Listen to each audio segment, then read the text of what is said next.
Majina naitwa Tibu Hamisi Luganda, ni mtaalamu wa uchumi. Mara nyingi hii ni semina mkakati. Semina mkakati mara nyingi mnatoka na maazimio ya kwenda kutekeleza kile mlichokisoma kwa vitendo. Kama kila kiongozi atatoka na utekelezaji kwa vitendo, maana yake natarajia misikiti mingi itakuwa na miliki ardhi, lakini misikiti mingi itaanzisha miradi, iwe ya shule, iwe ni ya afya, ama pia maduka na mambo mbalimbali. Nadhani uchumi kidogo utaimarika na tunaweza tukaanza sasa kuona maimamu wanajilipa posho na nini. Kwa maana yake moja kwa moja watakuwa na mapato yanayoingia kila siku, kila mwezi, kila mwaka.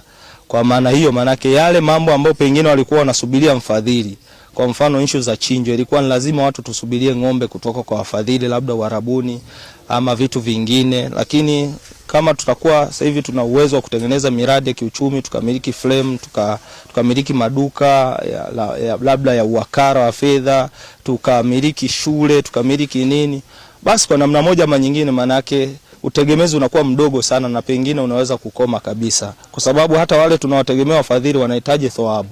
Sasa na sisi kwa nini tusizitafute hizo thawabu kwa kupambana kwenye kuanzisha miradi kupitia swadaka zetu hizi, tukaanzisha miradi, afu ile miradi katengeneza faida, tukaanza kuwalipa pia walimu wa madrasa, maimamu, na pia kuendesha masuala mazima ya matumizi ya misikiti.